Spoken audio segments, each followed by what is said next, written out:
کہ مال تمہیں کیسے کمانا ہے۔ افسوس کی بات یہ ہے کہ آج لوگ مال و دولت تو کماتے ہیں لیکن اس بات کو بھول جاتے ہیں کہ اللہ تبارک و تعالیٰ نے انہیں صرف حلال روزی کمانے کا مکلف بنایا ہے، پابند بنایا ہے۔ آج لوگ مال و دولت کمانے کے چکر میں حلال اور حرام کی کوئی تمیز نہیں کرتے اور اس کو بالکل نظر انداز کر دیتے ہیں۔ اس کی وجہ یہ ہے کہ آج لوگوں کے اندر آخرت کا خوف نہیں ہے، انہیں کبھی یہ احساس ہی نہیں ہوا کہ ہم کو مرنے کے بعد اپنے مال کا بھی حساب و کتاب دینا ہے، کبھی نہیں سوچا۔ میرے بھائیو اور دوستو، ترمذی شریف کی روایت ہے، اللہ کے نبی جناب محمد الرسول اللہ صلی اللہ علیہ وسلم نے فرمایا، لا تزول قدم ابن آدم حتی یسأل عن خمس، عن عمره فيما افناه وعن شبابه فيما ابلاه وعن ماله من اين اكتسبه وفيما انفقه وعن علمه ماذا عمل فيما علم۔ اللہ کے نبی صلی اللہ علیہ وسلم نے فرمایا، قیامت کے دن بندے کا قدم ٹس سے مس نہیں ہوگا، 1 انچ آگے بھی نہیں بڑھ سکتا، 1 انچ پیچھے بھی نہیں ہٹ سکتا جب تک کہ 5 سوالوں کا جواب نہ دے لے۔ جب وہ 5 سوالوں کا جواب دیں گے تبھی اللہ رب العالمین اس کے بارے میں کوئی فیصلہ کرے گا۔ وہ 5 سوال کیا ہیں؟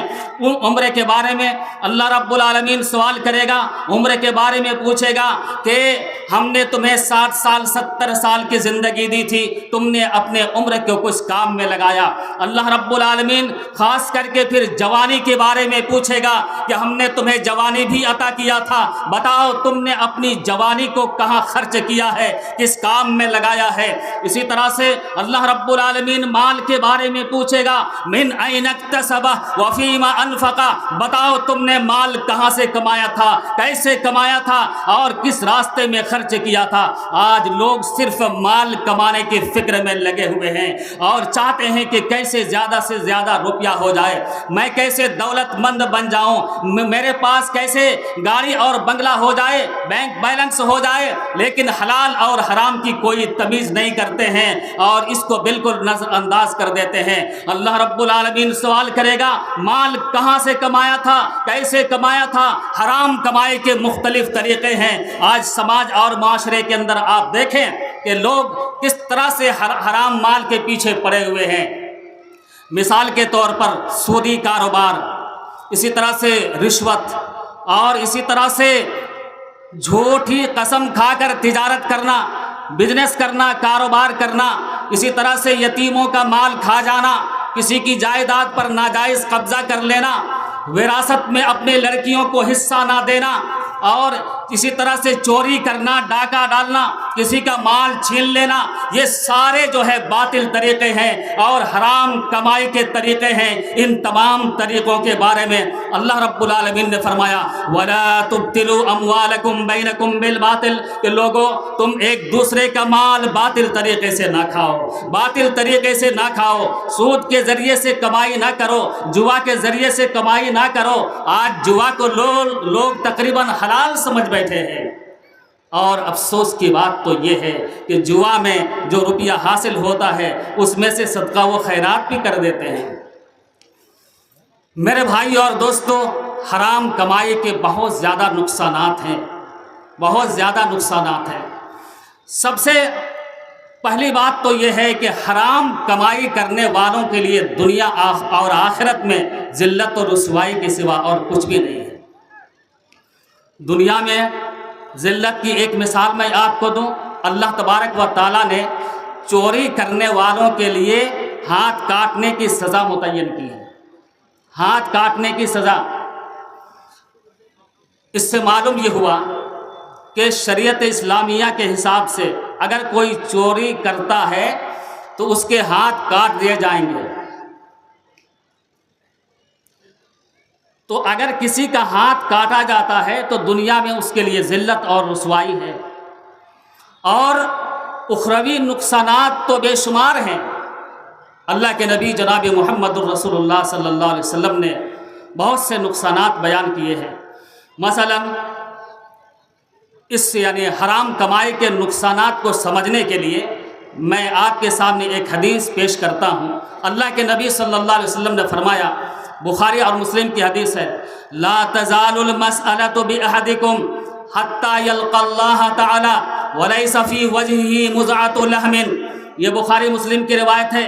اللہ کے نبی صلی اللہ علیہ وسلم نے فرمایا، تم میں سے کوئی ہمیشہ مانگتا پھرتا ہے، بھیک مانگتا ہے، یہاں تک کہ قیامت کے دن وہ اللہ رب العالمین سے اس حال میں ملاقات کرے گا کہ اس کے چہرے پر ایک بھی گوشت کا ٹکڑا نہیں ہوگا، صرف ہڈیوں کا ڈھانچہ ہوگا۔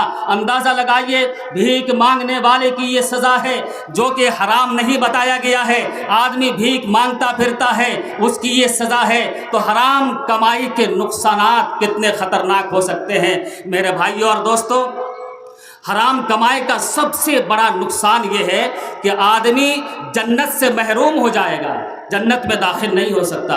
اللہ کے نبی صلی اللہ علیہ وسلم نے فرمایا کہ لا يدخل الجنت لحم نبت من سحت النار اولی بہ۔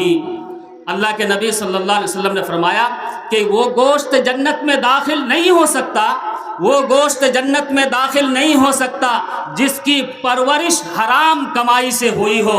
اس کے لیے جہنم زیادہ مناسب ہے، جہنم زیادہ لائق ہے۔ تو میرے بھائیو اور دوستو، آپ نے دیکھا حرام کمائی کے نقصانات۔ حرام کمائی کا نقصان اتنا خطرناک ہے کہ آپ چاہے جتنی بھی عبادت کر لیں، اللہ رب العالمین آپ کی عبادت کو قبول نہیں کرے گا۔ اللہ کے نبی صلی اللہ علیہ وسلم نے فرمایا کہ لا تقبل صلاۃ بغیر طہور ولا صدقۃ من غلول۔ اللہ کے نبی صلی اللہ علیہ وسلم نے فرمایا بغیر طہارت کے، بغیر پاکی کے اللہ رب العالمین نماز قبول نہیں کرے گا، اور خیانت کیے ہوئے مال سے اگر کوئی صدقہ کرتا ہے اللہ رب العالمین اس کے صدقہ کو قبول نہیں کرے گا۔ یہی نہیں میرے بھائیوں اور دوستو، آج آپ دنیا کی حالت دیکھ رہے ہیں کہ آج دنیا کہاں سے کہاں تک پہنچ گئی۔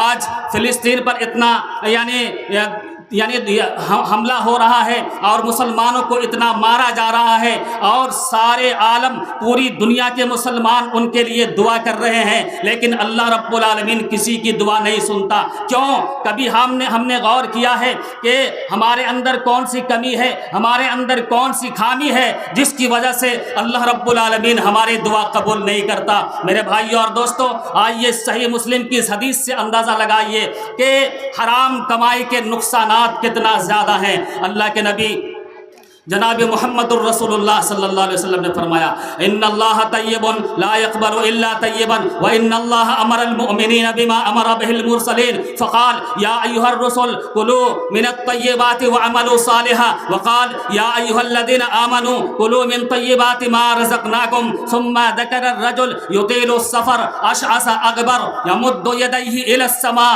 یا رب ومطعمه حرام ومشربه حرام وملبسه حرام وغذی بالحرام فانا یستجاب لذلک۔ اللہ کے نبی صلی اللہ علیہ وسلم نے فرمایا کہ اللہ رب العالمین پاک ہے، اللہ پاکیزہ چیزوں کو پسند کرتا ہے، اور اللہ نے انبیاء کرام کو، مومنوں کو وہی حکم دیا جو انبیاء کرام کو حکم دیا۔ انبیاء کرام سے کہا کہ اے انبیاء کرام، اے انبیاء کی جماعت، تم لوگ پاکیزہ اور حلال چیزیں کھاؤ اور نیک عمل کرو، اور مومنوں سے کہا کہ اے مومنوں، ہم نے تمہیں جو پاکیزہ رزق دیا ہے تم اسی میں سے کھاؤ پیو۔ میرے بھائیو اور دوستو، اللہ رب العالمین نے کوئی فرق نہیں کیا انبیاء اور مومنوں کے درمیان کہ یہ انبیاء ہیں تو ان کے لیے چھوٹ، یہ حرام کمائی کر سکتے ہیں، حرام خوری کر سکتے ہیں، نہیں، اللہ رب العالمین نے دونوں کو برابر حکم دیا۔ اور ایک ایسے آدمی کا تذکرہ کیا جو لمبے سفر میں نکلا ہو۔ مسافر کے تعلق سے ایک بات آپ یاد رکھیں کہ اللہ رب العالمین 3 آدمی کی دعائیں رد نہیں کرتا بلکہ اس کو قبول کر لیتا ہے، لیکن اس مسافر کا حال یہ ہے کہ اللہ کے نبی صلی اللہ علیہ وسلم نے فرمایا کہ اس کے بال پراگندہ ہیں، جسم پر گرد و غبار ہے، اور اس کا حال یہ ہے وہ اللہ رب العالمین کے سے آسمان کی طرف اپنے ہاتھوں کو اٹھا کر کے دعا کرتا ہے کہ اللہ میری فریاد سن لے، اے اللہ میری دعا قبول کر لے، لیکن اللہ رب العالمین اس کی دعا قبول نہیں کرتا، کیونکہ اس کا کھانا حرام ہے، اس کا پینا حرام ہے، اس کا لباس حرام ہے، حرام غذا سے اس کی پرورش ہوئی ہے، تو ایسے آدمی کی دعا کہاں سے قبول ہوگی؟ معلوم کیا ہوا کہ حرام کمائی کرنے والوں کی کوئی بھی عبادت قبول نہیں ہوگی۔ ہوگی اور اس کا ٹھکانہ کیا ہوگا؟ جہنم ہوگا۔ میرے بھائیوں اور دوستوں، اس لیے ضروری ہے کہ ہم حلال کمائی کریں، صرف حلال، اللہ نے ہمیں اسی کا حکم دیا ہے، اور حرام کمائی سے بچنے کی کوشش کریں۔ اللہ رب العالمین سے دعا ہے کہ اللہ ہم تمام مسلمانوں کو ہمیشہ حلال روزی کمانے کی توفیق عطا فرما۔ اے اللہ حلال روزی کے ذریعے سے اپنے بال بچوں کی پرورش کرنے کی توفیق دے۔ اے اللہ ہم تمام مسلمانوں کو حرام کمائی سے محفوظ رکھنا۔ آمین۔ وآخر دعوانا ان الحمد للہ رب العالمین۔ السلام علیکم ورحمۃ اللہ وبرکاتہ۔